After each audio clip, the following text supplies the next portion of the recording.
যেন গাছের পার্থক্য বুঝবো। আর যেমন আমাদের বাড়িতে থাকে অনেক ধরনেরই গাছ, আর তাদের সম্বন্ধে আমরা জেনেছি, কিন্তু আজকে পার্থক্য বুঝবো মানে আমরা ঠিক কোন ধরনের গাছ আর কোন কোন জায়গায় রাখতে চলেছি আর তাদের কেমন পরিচর্যা হয়। কারণ দেখুন, সমস্ত গাছ বন্ধুদের জানা তো সম্ভব নয়, আর সেই জন্য আমরা এই ধরনের গাছগুলোকে আমাদের বাড়িতে তাদের কেমনভাবে কোন গাছের কি পরিচর্যা করব সেই দিকটা কিন্তু খুঁজে পাবো। আজকের বিষয়টা কিন্তু এটাই বন্ধুরা, পুষ্পশ্রী নার্সারি কোলাঘাট, আমি কমল। এই যে যেমন দেখুন না, এইটা যেমন পাতার গাছ, মানে এটাও তো পাতার গাছ আর এটাও পাতার গাছ। তাহলে এদের সম্বন্ধে মোটামুটি আমরা নামগুলো জেনেছি। যেমন এটা তো আপনার হচ্ছে চিরুনি ম্যারেন্ডা, যেমন এটা হচ্ছে অ্যাগ্রোলিমা। অ্যাগ্রোলিমার ভিন্ন ভিন্ন স্টাইল আছে। আর এই ধরনের পাতার গাছের মধ্যে ফুল হয়, যেমন ধরুন আপনার পিস লিলি ফ্লাওয়ার বা হাইডেনজা ফ্লাওয়ার। তার মানে বুঝেছেন, এই পাতা জাতীয় গাছের বাড়ির ভেতরে রাখার জন্য দুটি প্রজাতির গাছ আমরা পাচ্ছি। যেমন ধরুন এইটি সারাদিনে 2-5 মিনিট রৌদ্র পেলে হবে, আর এটার ক্ষেত্রেও কিন্তু 2-5 মিনিট রৌদ্র পেলে ফুল হবে। তো এই হাইডেনজা ফুল আর পিস লিলির সম্বন্ধে জানবো, এবং আমাদের যে পাতার যে গাছগুলো আমরা শৌখিন হিসাবে বাড়ির মধ্যে রাখি এদের সম্বন্ধে একটু জানবো। হ্যাঁ, প্রথমত এটাই জানি, এদের দুজনকে মাথায় রেখে বেরিয়েছে আরো দুটি গাছ। কোনটা কোনটা বলুন তো? যেমন আপনারা দেখেছেন, নিশিপদ্ম নামে চেনেন, বা যেটা চেনেন হোয়া প্ল্যান্ট। হোয়া প্ল্যান্টের দিক মানে হ্যাঙ্গিং প্ল্যান্টের যে সকল গাছগুলো হয়, আর তারা কিরকম মাটি চেয়েছে দেখুন। তাদের মাটি চেয়েছে ঠিক কোন ধরনের, শুধুই কি প্লেন, এটাও কিন্তু আপনার ছাওয়া রৌদ্রতে মানে ব্যালকনির জন্য। তাহলে এই হোয়া প্ল্যান্টের গাছ যখন আপনারা করবেন বা নিশিপদ্মের কোনো গাছ করবেন, তাহলে এদেরকে খুব ফাস্ট বাড়িয়ে নিতে গেলে এবং ফাস্ট যদি এদের থেকে ফুল পেতে হয়, দেখুন এটা আপনি ভার্মি কম্পোস্ট মাটি বা বালি মাটি করে এইভাবে লাগালে যে গাছটা মারা যাবে তা কিন্তু না, আর ফুলটা হতে অনেকটা সময় নিয়ে ফেলে। তো ফার্স্ট ফার্স্ট এদেরকে যদি ফুল নিতে হয় এই সকল গাছের, তাহলে এর ক্ষেত্রে আপনাকে বলবো যে ছোপড়ার ছোট ছোট টুকরো কাটিং করবেন, আর সাথে বালি এবং কিছুটা মাটি মেখে করবেন। এবং সবসময় মনে রাখবেন, এরকম কালো হয়ে গেলে 1 বছর পর কিন্তু দেখবেন এসব কালো হয়ে গেছে। তো অনেকে পারলাইট এটা ওটা দেয়, ঠিক আছে, অসুবিধে নেই। তবে আমি আপনাকে বলবো ছোবড়া কাটিং করবেন। ছোবড়াটা ধরুন আপনি মোটামুটি 40 ভাগ প্লাস করতে হবে, অন্তত 50 ভাগই করুন।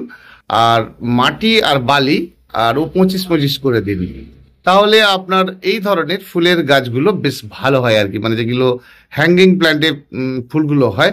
আর এদের ক্ষেত্রে কিন্তু অতিরিক্ত জল দেওয়া নয়, কারণ আপনার বাড়ির ভেতরে গাছ থাকবে, একটু ছাওয়া রৌদ্র থাকছে মানে, আর এদেরকে অতিরিক্ত জল এরা পছন্দই করে না, কারণ এইগুলো হচ্ছে ঠিক সাকুলেন্ট প্রজাতির গাছ, তো সেই জন্য এদেরকে অতিরিক্ত জল দিতে লাগে না। যেমন এই পিস লিলির গাছটা বললাম, পিস লিলির গাছটাতে ক্ষেত্রে কি হয়, পিস লিলি, অ্যান্থোরিয়াম, এদের কিন্তু ক্ষেত্রে ছোবড়াকে কাটিং করে বালি মাটি করে ধরুন 50 যেমনটা বললাম, সেক্ষেত্রেও কিন্তু আপনি এই গাছে বেশি বেশি পরিমাণে ফুল পাবেন। যদি মানে কোকোনাট কিছু দেন আর কি, মানে নারকেলের যদি কোনো অংশ আপনি ব্যবহার করেন, সেটা একটা নির্দিষ্ট সময় ফেলে দিতে হবে, বিষয়টা এটাই। তবে এই পিস লিলির গাছে বেশি বেশি পরিমাণে ফুল আসে, কিন্তু হয় সম্পূর্ণ কোকোপিটের মধ্যে, আর নয়তোবা সম্পূর্ণ ধুলোবালির মধ্যে।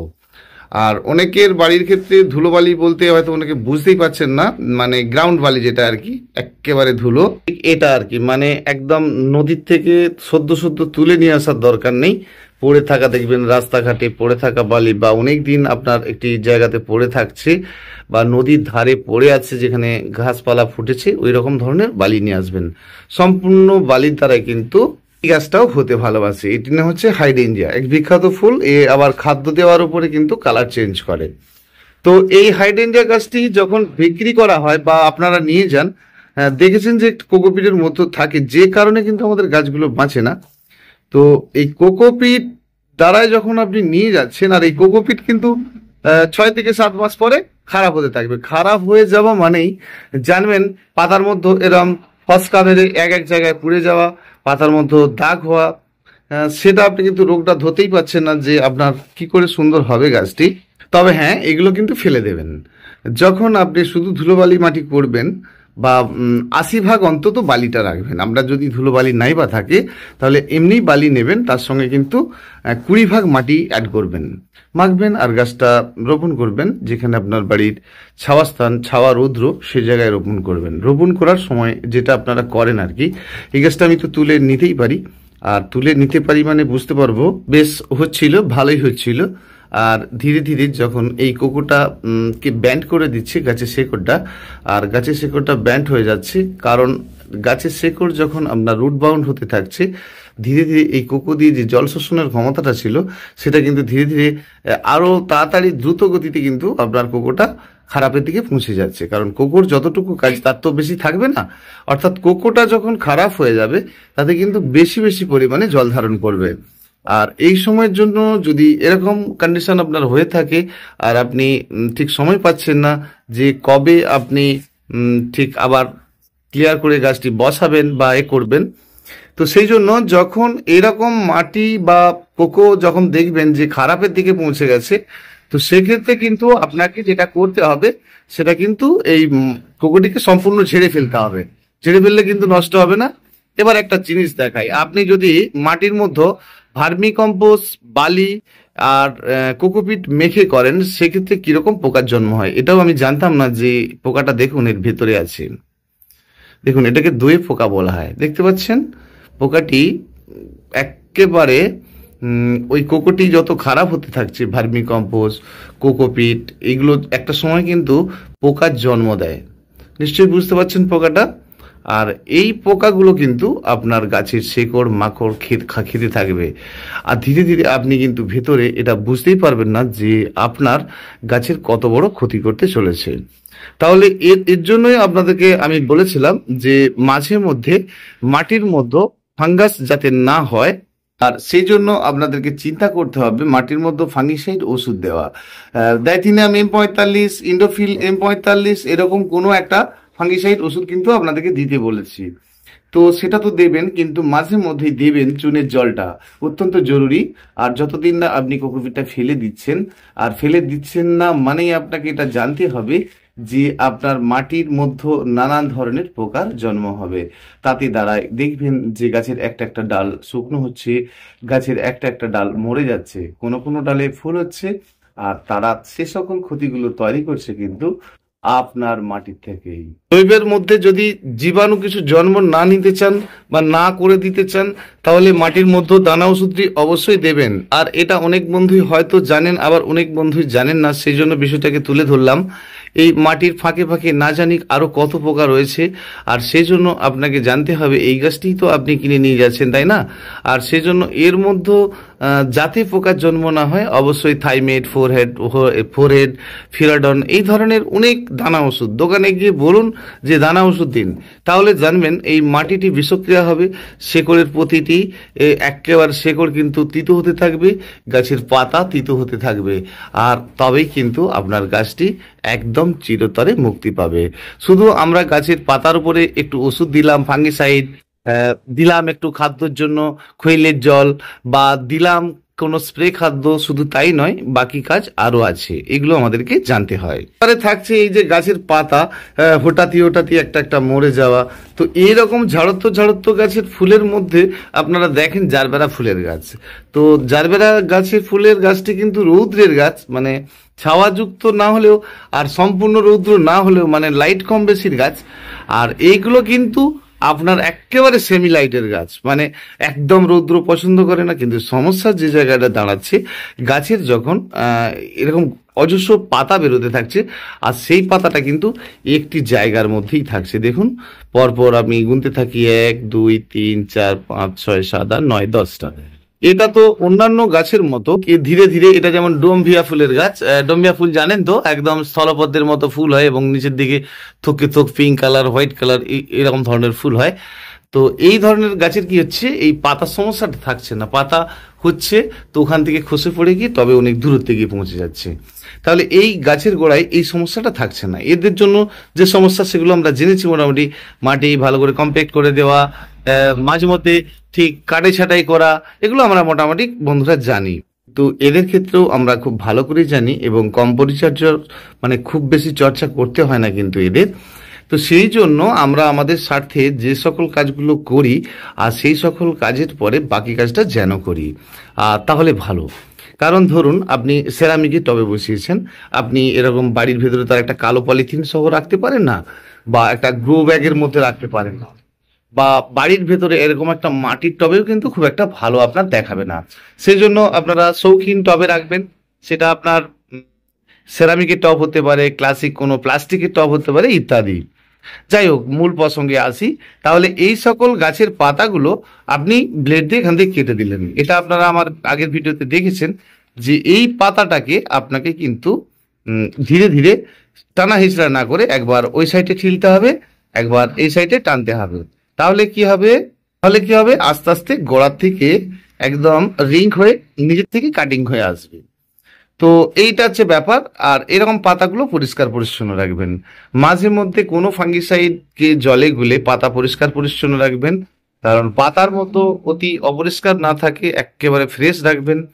তো বাড়িতে অনেক সময় আপনারা যে সকলগুলো ব্যবহার করেন, ধরুন আবার এই ধরনের গাছের ক্ষেত্রে এই জিনিসগুলো বেশি বেশি পছন্দ নয়। ধরুন আপনি খৈলের জল দেবেন, তাহলে এইসব ইনডোর প্ল্যান্টের গাছে কিন্তু খৈলের জল গাছের খুব একটা পছন্দ নয়, তাহলে সেটা আপনাকে রোদে রাখতে হবে, নাহলে ফাঙ্গাস অ্যাটাক করবে। এদের ক্ষেত্রে আপনাকে স্প্রে খাদ্য দিতে হবে, সেটা 19-19, 20-20 ইত্যাদি ব্যাপার। তো এরকম কোনো স্প্রে আপনারা দিচ্ছেন, বেশি বেশি পরিমাণে ইনডোরে ফুল নিতে গেলে আপনাকে 19-19টা দিতে হবে। আর গাছটিকে শুধু সুন্দর পাতার জন্য করতে গেলে তাহলে আপনি 20-20, 28-28 এরকম ধরনের দোকানে গিয়ে বললেই হবে যে বেশি বৃদ্ধি চাইছি, ফুল চাইছি না। তাহলে ওনাসে আপনাকে এখন দেখুন অনেক ধরনের অনেক কোম্পানির ওষুধ বেরিয়েছে, আর তার থেকে কিন্তু আপনাকে একটা সাজেস্ট করে দেবে। কম বেশি সেটা আপনার ভালোই হবে, কারণ এইগুলো এই ধরনের স্প্রে খাদ্যই কিন্তু পছন্দ করছে। হ্যাঁ, আপনি বানিয়ে আবার সেই স্প্রে খাদ্য কিন্তু আপনি গাছে দিতেই পারেন। যেমন ফুলের গাছের ক্ষেত্রে যদি আপনি বাদাম খৈলের জল স্প্রে করতে চান, করতে পারেন। তো সেটার একটা পার্সেন্টেজ কালকের ভিডিওতে নিশ্চয়ই আপনাদেরকে বলেছিলাম যে আপনি 50 গ্রাম কি 100 গ্রাম একটা পাত্রে ভিজিয়ে গাছের গোড়াতে লিকুইড তরল হিসাবে দিচ্ছেন, আর সেটাই স্প্রে করতে চাইছেন। তাহলে ওইটাকে 10 ভাগে ভাগ করে মাইনাস করুন, তাহলে বুঝতে পারবেন যে আপনার মাইনাস করুন মানে আপনি 100 গ্রাম খোল নিতেন, সেখানে 10 গ্রাম নিন, আপনি আরো 9 গ্রামকে মাইনাস করুন। তাহলে 10 গ্রাম খৈল নিন, বাদাম খৈল নিন, আর 2.5 লিটার ঠান্ডার জলে ভরে ফেলুন, আর সেটাকে ভিজিয়ে ফেলুন ঠিক 3 দিন। তার থেকে জলটাকে ভালো করে ছাঁকনিতে ছেঁকে নিন, সেই জলটি কিন্তু আপনি আপনার গাছের পাতার উপরে স্প্রে করুন। তো এরকম পাতার উপরে স্প্রে করা যাবে ফুল গাছের ক্ষেত্রে।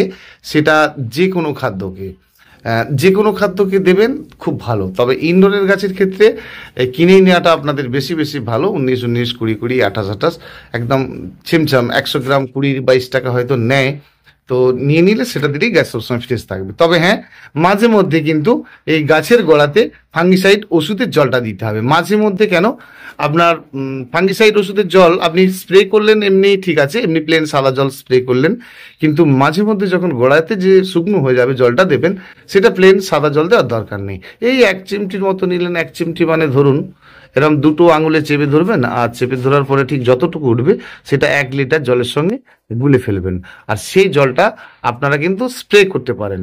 তো অনেকেই আবার স্প্রে করতে গেলে সাব পাউডারটা দিলে একটু ব্লু রঙের দেখায়, তো আপনি সেই জায়গায় অন্য কিছু নিন, ব্যাবিস্টন নিন।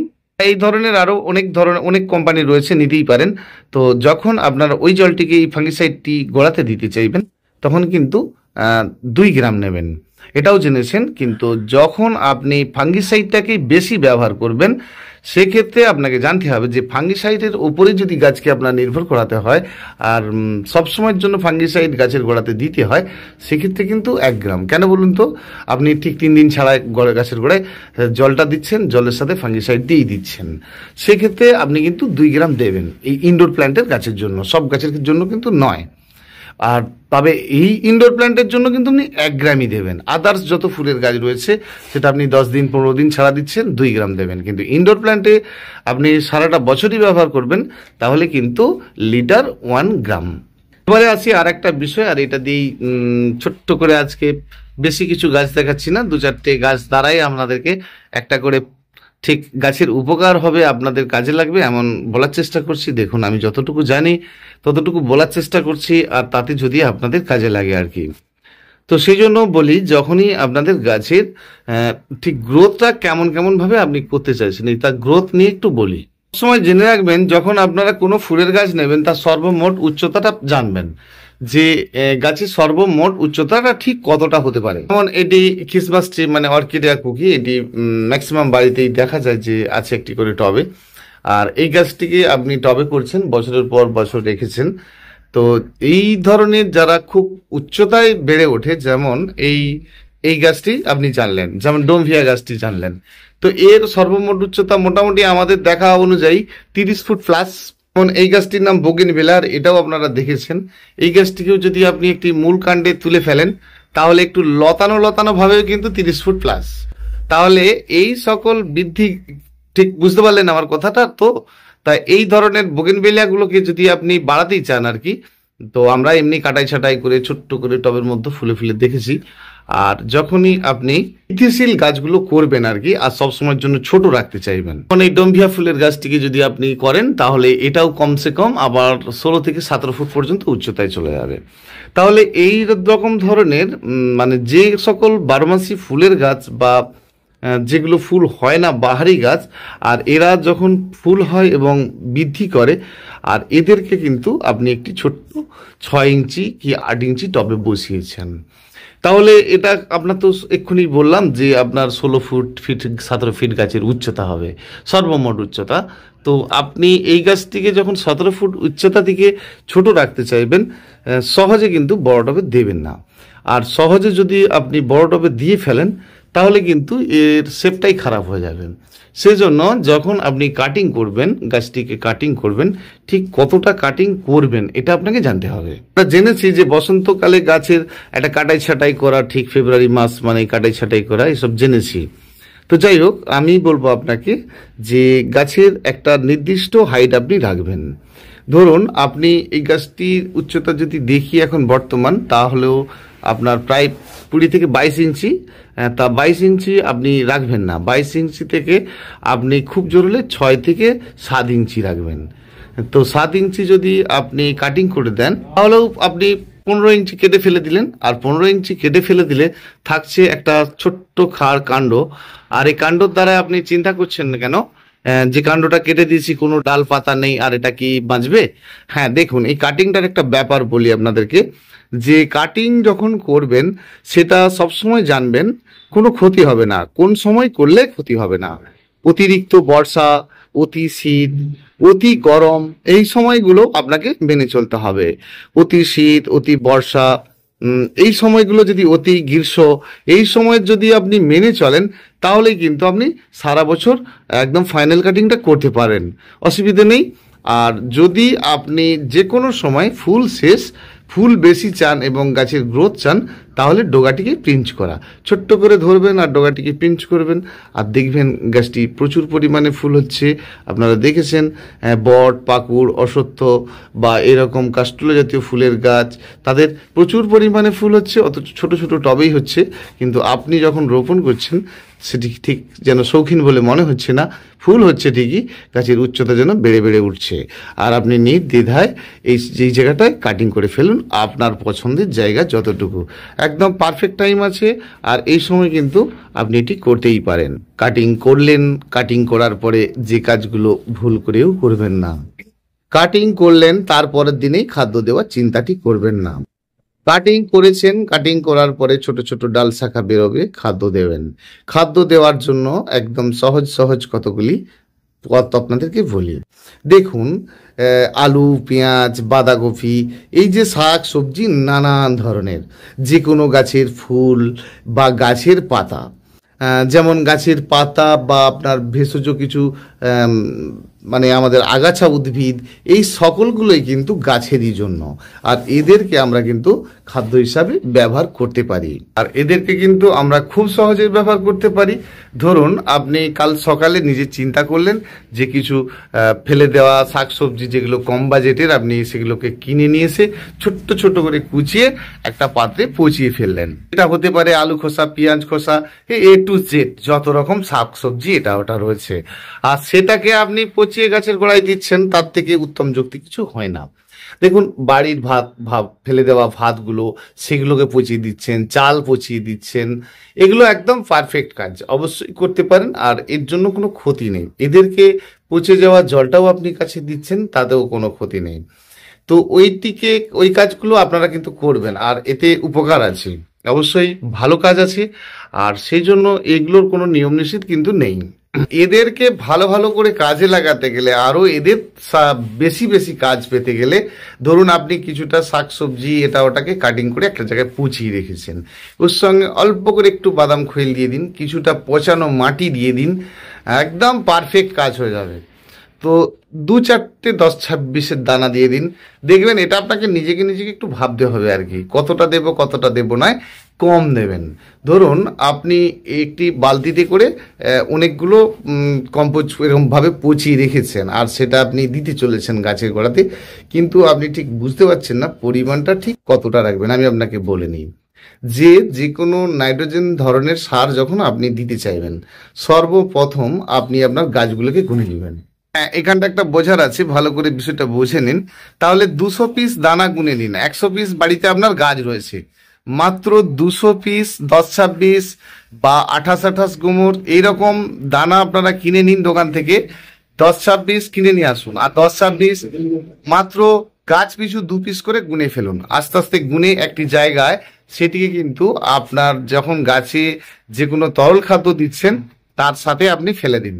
তাহলে আমার কথার মানে বুঝতে পারছেন, আপনার 5 লিটার জলের সাথে যতগুলি গাছ রয়েছে ঠিক গাছ পিছু 2টি করে দানা গুনে ফেলুন। একটা দানাই একটা গাছের জন্য, এরকম একটা বড় গাছের জন্য যথেষ্ট। তো সেই জন্য 2 পিস করে দানা গুনে নেবেন। যদি 100 পিস গাছ থাকে 200 পিস দানা লাগবে। তা এইভাবে যদি আপনারা নাইট্রোজেন সার ব্যবহার করেন, তার দেখুন নাইট্রোজেন সার লাগবে, আপনি লাগবে না বললে তো হবে না, গাছের মতো সব কিছুই লাগবে। 2টো করে দানা আপনার ওই পচানো তরল খাদ্য যে আপনি বানিয়েছেন, তা সেই জলটা গাছের গোড়াতে দেবেন, তার সাথে আপনি দিয়ে দিলেন। দেওয়ার পরে আপনি ঠিক ধরুন আপনার পচানো আছে আগের থেকেই, যে কোনো শাকসবজি পচানো আছে 15 দিন 18 দিন, ঠিক যবে আপনি গাছের দেওয়ার একটা পরিকল্পনা নিয়েছেন 3 দিন আগে থেকে করবেন। একটু খৈল দিয়ে দিলেন অল্প পরিমাণ মতো, যতগুলো গাছ আছে তার সাথে এই গাছ পিছু 2টি করে দানা 10-26 বা ডিএপি বা 28-28 গোমর ওই জলটির সঙ্গে দিয়ে দিলেন। তারপরে ওই জলটিকে আপনি এক্সট্রা আরও একটু জলের সাথে নিলেন, আর সেই জলটা গাছের গোড়াতে দিলেন। তো লিকুইড দিবেন মানেই আপনাকে জানতে হবে যে প্রথমত গাছের মাটিটাকে একটু ড্রাই করার পরে কিন্তু দেওয়া, আর একদম ফার্স্ট ক্লাস গাছ হবে। তো আজ বন্ধুরা এইটুকুই, আবার আসবো আগামীকাল আরো একটি অন্য কোনো বিষয় নিয়ে। ভীষণ ভালো থাকবেন, আর এইভাবেই সময় দেবেন। অবশ্যই প্রয়োজন বোধে ফোন করে নিতে পারবেন। ফোন নাম্বার জেনে নিন 9609456194। অসংখ্য ধন্যবাদ বন্ধুরা। হ্যাঁ, ভুলেই গেলাম, লাইক করবেন, কিন্তু লাইক করবেন প্রয়োজন বোধে। যদি আপনাদের ভালো লেগে থাকে অবশ্যই শেয়ার করবেন, জানার কিছু থাকলে তো কমেন্ট অবশ্যই করবেন। আর নতুন নতুন ভিডিও পেতে অবশ্যই চ্যানেলটি সাবস্ক্রাইব করে রাখুন। ধন্যবাদ।